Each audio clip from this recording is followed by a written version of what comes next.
தமிழ்நாட்டின் வளர்ச்சிக்கும் பொருளாதாரத்தில் பின்தங்கியுள்ள மக்களின் வாழ்வாதார மேம்பாட்டிற்கும் எண்ணற்ற திட்டங்களை தொடர்ந்து செயல்படுத்தி வருகிறார் முதலமைச்சர். விழுப்புரம் தனியார் மண்டபத்தில் மக்களுடன் முதல்வர் திட்டத்தில் சிறப்பு முன்னோட்டம் நிகழ்வாக பொதுமக்கள் தங்களுடைய கோரிக்கை மனுக்களை பதிவு செய்து வருவதை விழுப்புரம் மாவட்ட ஆட்சியர் சி. பழனி தலைமையில் உயர்கல்வித்துறை அமைச்சர் க. பொன்முடி பார்வையிட்டு ஆய்வு செய்தார்.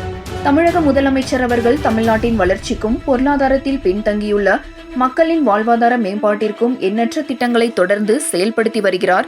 அந்த வகையில் அனைவருக்கும் அனைத்து திட்டங்களும் சென்றடைய வேண்டும் என்ற மக்களுடன் முதல்வர் திட்டத்தினை செயல்படுத்தி உள்ளார்கள். இத்திட்டத்தின் மூலம் பொதுமக்கள் தங்கள் கோரிக்கைகளை மனுவாக வழங்காமல் இந்த கோரிக்கை மனுக்களை அனைத்தும் மக்களுடன் முதல்வர் வலைதள பக்கத்தில் உடனடியாக பதிவேற்றம் செய்யப்பட்டு தமிழக முதலமைச்சர் அவர்களின் நேரடி பார்வைக்கு கொண்டு செல்லப்பட்டு 1 மாதத்திற்கு உள்ளாக தீர்வு காணப்பட உள்ளது. இதற்கென சிறப்பு முகாம் முன்னோட்ட நிகழ்வாக இன்று விழுப்புரம் நகராட்சிக்குட்பட்ட வார்டு எண் 3, 6, 7, 8, 13, 14 ஆகிய வார்டுகளின் வசதிக்கு பொதுமக்களுடைய கோரிக்கைகளை மனுக்களை பதிவு செய்வதற்கான முகாம் இன்று விழுப்புரம் திருவிக சாலையில் உள்ள தனியார் மண்டபத்தில் நடைபெற்று வருகிறது. இந்த மக்களுடன் முதல்வர் திட்டத்தில் வருவாய் மற்றும் பேரிடர் மேலாண்மை துறை, எரிசக்தி துறை, தமிழ்நாடு மின்சார வாரியம், ஊரக வளர்ச்சித்துறை, குடிநீர் வழங்கல் துறை, நகராட்சி நிர்வாகம், காவல்துறை, மாற்றுத்திறனாளிகள் நலத்துறை, சமூக நலன் மற்றும் மகளிர் உரிமைத்துறை, ஆதிதிராவிடர் நலத்துறை, பிற்படுத்தப்பட்டோர் நலத்துறை, கூட்டுறவுத்துறை உள்ளிட்ட பல்வேறு துறை சார்பில் அதிகாரிகள் பொதுமக்களிடமிருந்து மனுக்களை பெற்று மக்களுடன் முதல்வர் திட்டத்தில் பதிவு செய்கின்றனர். நடைபெற்ற நிகழ்ச்சியில் விக்கிரவாண்டி சட்டமன்ற உறுப்பினர் புகழேந்தி, விழுப்புரம் தொகுதி சட்டமன்ற உறுப்பினர் லக்ஷ்மணன், நகரமன்ற தலைவர் தமிழ்ச்செல்வி பிரபு, முதல்வரின் முகவரி துணை ஆட்சியர் ரமேஷ், தனித்துறை ஆட்சியர் விஸ்வநாதன், நகராட்சி நிர்வாக மண்டல இயக்குநர் தனலட்சுமி, மாவட்ட சமூக நல அலுவலர் ராஜம்மாள், விழுப்புரம் வருவாய் வட்டாட்சியர் கிருஷ்ணதாஸ், விழுப்புரம் நகராட்சி ஆணையர் ரமேஷ் உள்ளிட்ட விழுப்புரம் மாவட்ட முக்கிய அதிகாரிகள் பலர் கலந்து கொண்டனர். 7 Green News செய்திகளுக்காக விழுப்புரம் மாவட்ட செய்தியாளர் எஸ். கலைக்குமார்.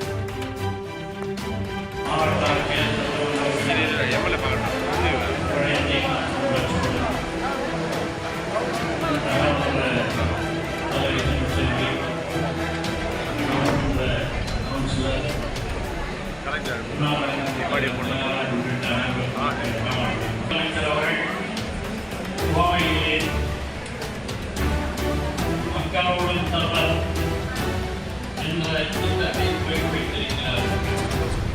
இந்த இரண்டும் தமிழக முதலமைச்சர் தளபதி என்பது உங்களுக்கு தெரியும். அவர் கொண்டு வந்த மகளிர் உரிமை திட்டத்தின் மூலமாக 1000 வழக்கு, நான் முதல்வர் திட்டம், சாலை உணவு திட்டம், மதிய உணவுக்கு தலையில் இருக்கிற பொழுது முட்டை கொடுத்த திட்டம். அவை இந்த மாவட்டத்தை பொறுத்தவரையில் நமது விழுப்புரம் 3வது ஆண்டை கொண்டாடி கொண்டிருக்கிறேன். இங்கே அண்ணா பல்கலைக்கழகத்தினுடைய பொறியியல் கல்லூரியை கொண்டிருப்பது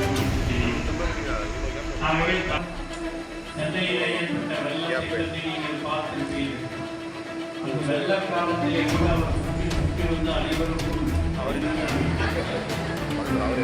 இன்று இந்த மக்களுடன் முதல்வர் திட்டத்தின் மூலமாக உங்களுடைய கோரிக்கைகளை எல்லாம் கேட்டு இங்கே இருக்கிற அனைத்து துறை அரசு அதிகாரிகள் இந்த கோரிக்கைகளை நிறைவேற்ற உடனடியாக செயல்பட வேண்டும் என்று சொல்லியிருக்கிறார்.